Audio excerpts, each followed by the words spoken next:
Hello everyone.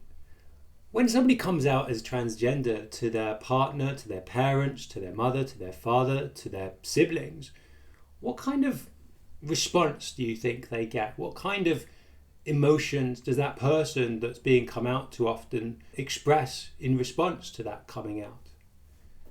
Well, did you know that a lot of the time the parents, the partner, the husband, the wife, the siblings, the children can often report feelings of grief, that they are somehow mourning for the person, the transgender person, despite the fact that they're still alive. Why is this? Why do they feel this feeling? And what effect might that have on a transgender person that's having this conversation? You can find quite a lot of people talking about this online, on Reddit, of course. That's where I spend most of my time. And I found a couple of really good threads that explain this quite nicely. There was one actually in a therapist thread, which kind of surprised me because it was outside of the transgender bubble that I tend to fall into. So it was nice to see that this was being discussed somewhere else. And it was a really nice, well-balanced conversation about, they're asking about whether or not it was ethical or not, which was an interesting question because it's a feeling and it's an emotional response. And the discussion that they were having was just about the providence of this and the reasons why some people might be grieving this transgender person despite the fact they are right there in front of them and still very much alive. And the theory that they were discussing was they're grieving not the person, but the future of that person, the idea that they're going to maybe miss out on certain things in the future, or perhaps this person, the parent, the person being come out to, maybe they're grieving this vision of the future that they'd had as a together with that trans person they've only just learned was in fact transgender. And this isn't so much grieving for the individual as such. This isn't so much being sad because this individual is gone and they'll never see this person again, but more because they're grieving that future. They're grieving the idea that those things that they'd imagined would have happened, well, they're not going to happen. At least that's the rationality of it. And interestingly, they talked about this a little bit more and how they try to help those people, the partner, the parents and so on, get past and overcome these feelings of grief. And a lot of the time it's about helping them understand that actually trans people still have a viable future. We're not going to be unable to leave the house. We're not going to be tormented forever. We will still have opportunities to do stuff in our life. We'll still be able to do things together. We'll still be able to experience life together as a partnership with that person. That's not gone away. It's just maybe some of the details have changed. So what impact can that have on a transgender person to hear that important other in their life is grieving? Well, obviously we don't like it. We find it quite upsetting because, as you can imagine, we're still very much alive. We're right there in front of you. And actually in a couple of other threads, they were talking about how maybe you shouldn't admit to that trans person that you are grieving, because it really does feel it really does feel bad. And the other thing to bear in mind as well, for us trans people, that future that you envisaged, it wasn't a real future. That wasn't something that was going to happen, a certainty. So the future that you'd imagined for us, that was not the future that we imagined for ourselves. We saw things differently. And so there's this real tension and mismatch between our perceived future. Another thing to consider for us trans folk is if you go into a lot of these spaces where we talk about grieving relatives and partners and so on, we can sometimes maybe fail to understand the reasoning behind that. And I think it's something essential for us to consider.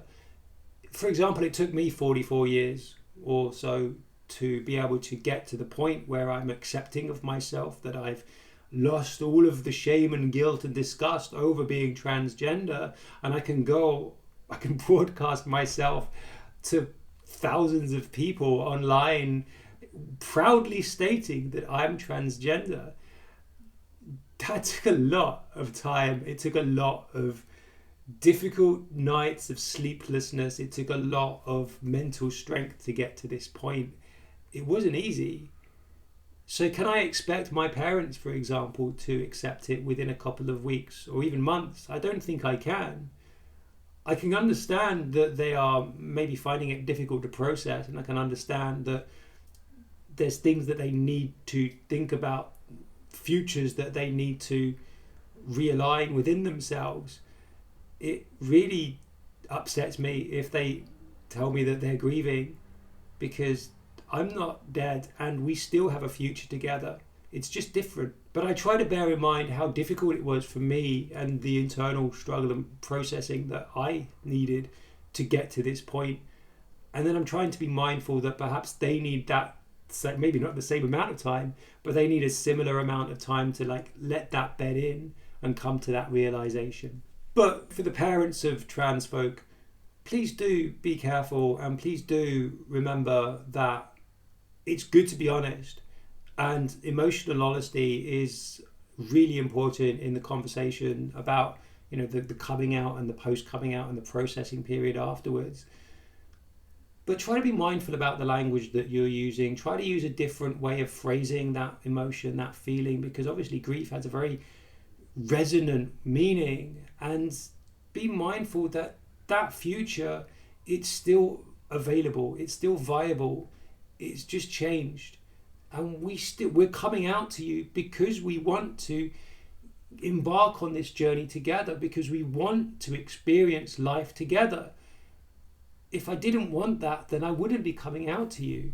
It's because I see value in our relationship. So I hope that you understanding that would help you be a bit more mindful of the way that you're speaking to me. There's one more thing that I want to talk about grief, and it's sort of tangentially related, and I've seen this more in the spaces of the trans folk who transition later in life, and they talk about grief, but in this case they're talking about grieving their past rather than their future. They're grieving the fact that they're transitioning later in life, that they're grieving all of the missed opportunities. I could have transitioned then. I could have transitioned then. Why didn't I do more then? And I can completely understand that, because I was like that before I started transitioning and coming out socially. I think I must have spent maybe 15 years constantly looking at the past and thinking about where I could have done things differently. How could I have explored my gender more? How could I have arrived at this point of acceptance sooner? I mean, for goodness sake, I went to university in Manchester, and there was I used to go clubbing on Canal Street, which was the gay district, and it didn't once occur to me, why don't you try doing that as a woman? It's funny, but I can look back at that now and I can smile, because I know that I am making progress. I am starting this part of the journey, and I'm so privileged and proud to be able to do that. And I can look at the things that I have done to get to this point, and I can look at those things with a sense of pride, because the way that I see it is each of those things was a necessary step to get to the point where I can transition with a very positive mindset. I don't feel unprepared. I don't feel like I have any doubts within me. I know that what I'm doing is the right thing. And just saying that out loud, it's so empowering. It's amazing. So instead of grieving my past, I look at the things that I have today. And I have to be honest, there's so many things that I value where I am. I have a wonderful girlfriend. I have a job that I'm proud of. I have family that are amazing to me. And I don't know if I would have those things if I had transitioned sooner. I mean, not to mention my mental health. I feel so good. And would I be feeling this resilient in the face of transphobic comments in my comment section, for example, if I hadn't earned this degree of maturity? I don't know. But please know, trans people, trans folk, if you're watching this and you're thinking, well, that's great for you, I do feel sympathy for you. I feel empathy for you. As I said, I was in your place several years ago, and again, it's taken me a long time to get to this point where I'm feeling like I can get past that. So I do have sympathy for you.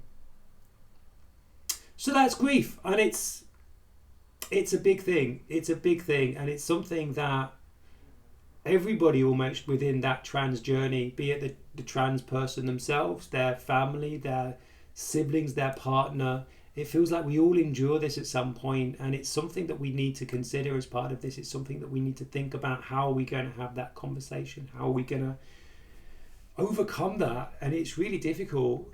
So thank you very much for watching this. I don't know, I hope you found this useful and informative.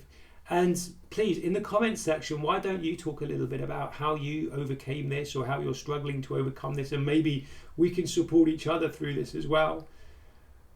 Thank you very much. Thanks for watching. If you enjoyed this video, please do like it, and please do subscribe. It means the world to me for those of you who do those things. It's fantastic, and I can't believe how much my channel is growing. It really is quite terrifying in a way, how many views I get and how many subscribers I have. I never thought for a moment that I have this many. And it's only, at the moment, my most popular video has seen 1,000 views. And in the grand scheme of things, that's tiny. But holy cow, I thought the most I would ever get is like 20 views from like my mum, maybe, I don't know. So that there's so many of you watching and consuming and reaching out to me as well. It's so humbling, and thank you so much. It means the world to me. So thank you. Have a wonderful week and have a wonderful life, I guess. I don't know. Take care. Goodbye.